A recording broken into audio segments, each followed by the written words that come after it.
Finished dream sequence. Hidden downstream deep within the fog is the prince's home, a small castle of living vines and moving trees, with rooms for trophies, wonderments, and other assorted trinkets. His sleeping quarters breathing with life, the prince finding comfort in the ever-moving bedroom. The entire structure, multiple entities living as one, consistent in harmony with the ability to reshape and move within moments. Moving with intelligence, one room on the roof can be suddenly taken into the underground, shifting for safety, separating vines to share light. Coexistence came naturally and the love was mutual.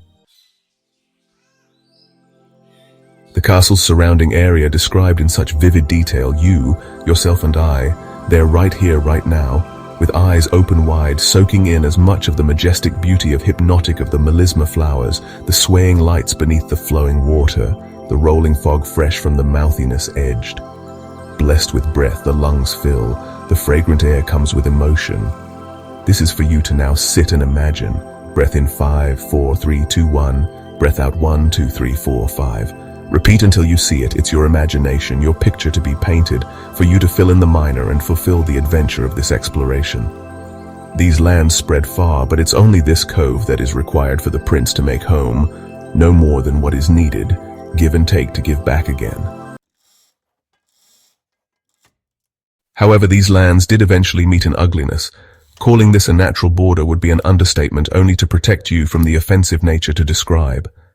Sections unexplored, and stories told of places heard with disbelief, places that turn fact to fiction, fiction to myth, whispers that inseminate nightmarish fears, fears worthy of their own terror and tormented detail. The details, just as small as it is large, some details fade into forgotten dreams of something we once remember.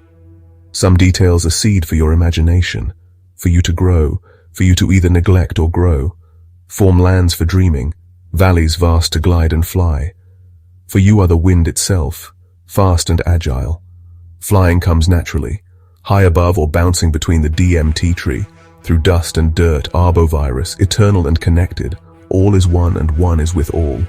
Smack bang, oblivious to what just happened. Trapped behind a wall of collapsed stones and rubble, heavy rocks.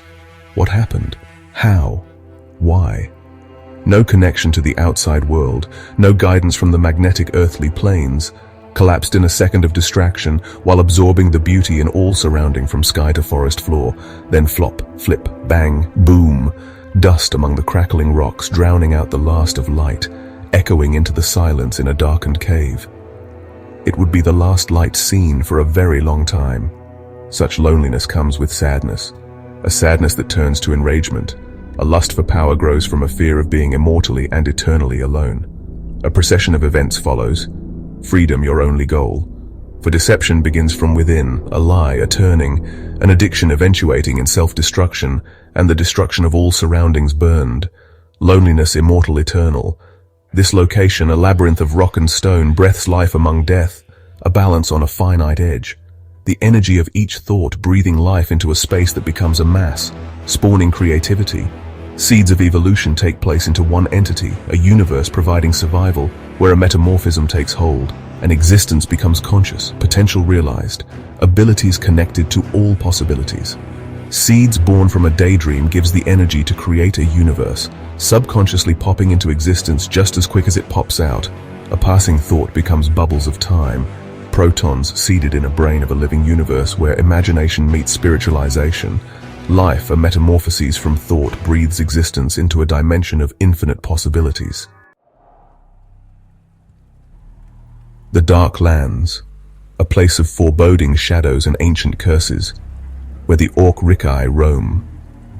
These lands are a stark contrast to the vibrant realms of Mecca, a kingdom of freedom and light. Here in the Dark Lands, the ground is scorched, and the air is thick with the stench of sulfur. The Orc-Rikai, mindless beasts born from the very mountains, feast on the unfortunate souls who wander too close. This is a place where darkness thrives, and hope is but a distant memory. The Prince of Mecca, son of King Draco and Queen Fee, Prince Delanium Dracofi, holds titles that are not for domination but for recording history.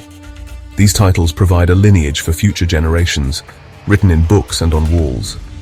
The leaders of Mecca lead with freedom, without unnatural borders or boundaries. The kingdom is one of many centers with lawless energies, where surrounding towns and cities are respected with conscious life. Forgiveness is freedom, for if it harms none, do what you will. Among the prince's advisors are Pickle and Podge, twin boar pigmen who are best friends and protectors. Dustin, Shanyo and Tomo are loyal members of this group. Lila Leo, a beast for freedom, is strong and wise, connected to all the lands. Scarlet, a dark force communicator, is a future seeker and a witch of the wise, trading all of value. Uncle Jim, the old and wise, floats through the valleys of life, burdened with experience but blessed to have known such souls. Ashtasha, princess of the great beast addiction, is a feeder of darkness and a raiser of armies. She is driven by the voice of addiction, which whispers fears into her ears, filling her head with thoughts of dread. Moments of glory give her brief silence, but they are swiftly taken away, leading her to insanity and a desire for more glory. The Darklands are a mysterious horde of jagged black rocks, where black smog billows as if a volcanic eruption is imminent. The land is too acidic for plant life, and the soil boils with hot magma beneath. The Orc Rikai, mindless beasts, feast on the unlucky bodies washed ashore. They are birthed from the mountain's discretion, soulless armies mined from the defecation, emerging from charred bubbles like foul mud.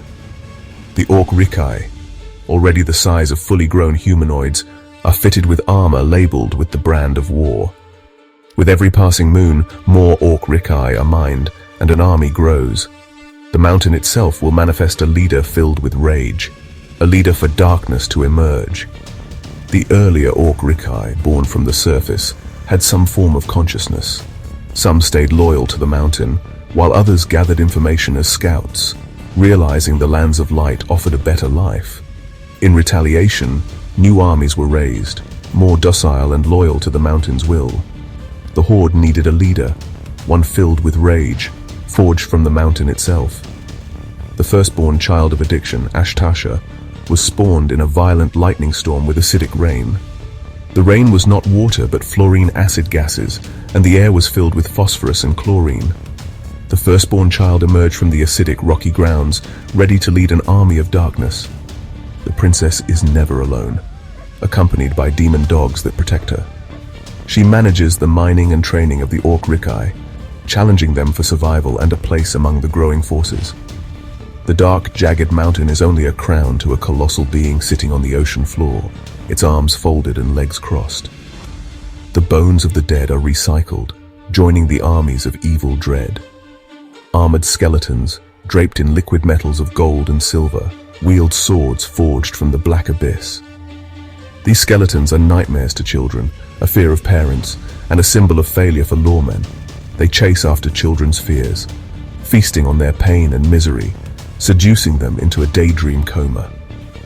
The children, hunted by the Skellingtons, hide in the woods, dig underground, or take shelter in caves.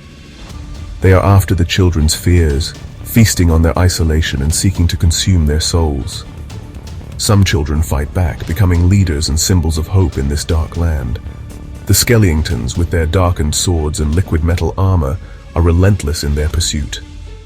The quantum computer explains a story of crossing dimensions, a villain hungry for victims, and parents hunting for justice.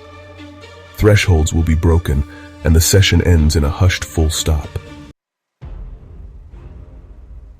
In a secretive, dark, and ominous place, a man of Korean descent sits in a chair, dazed and confused. He speaks English well, with a voice of wisdom and trust, yet he is unsure why he is there. The bright light directed into his face irritates him, and he begins to fight back. "I don't think I'm dreaming. I can smell someone's fake Tommy Hilfiger cologne. That's nasty, stinky, like monkey musk or a ferret scarf. What do you want from me? Why am I here?" The man, confused and disoriented, questions his reality. Could this be a dream? Where did I come from? When did this interrogation start? He grows more agitated as he tries to make sense of his situation. It's too real to be a dream, fool. This is some messed up FBI conspiracy stuff. Am I going to die? I don't want to die today or any other day this week. Jenny is expecting me. Wait, who is Jenny again? I forgot who Jenny is. He struggles to remember, asking himself, Who is asking me to tell a story? Where are you? I can't see beyond this bright light in my face. A stern voice barks from behind the light. Continue your story, sir. The Korean man clears his throat and begins to speak. So, as I was saying, this is a story known well by all in the local community where these tragedies take place. It's like pages in a sliding book of endless pictures. Hearing the wickedness can set tremors into goosebumps, rolling up your arms like cold fire. The chill has you standing still, breathing winter, your body frozen like an icicle. He continues. The Skellingtons are predators, seducing the innocence of our children into a daydream coma. They chase after children's fears, feasting on their pain and misery.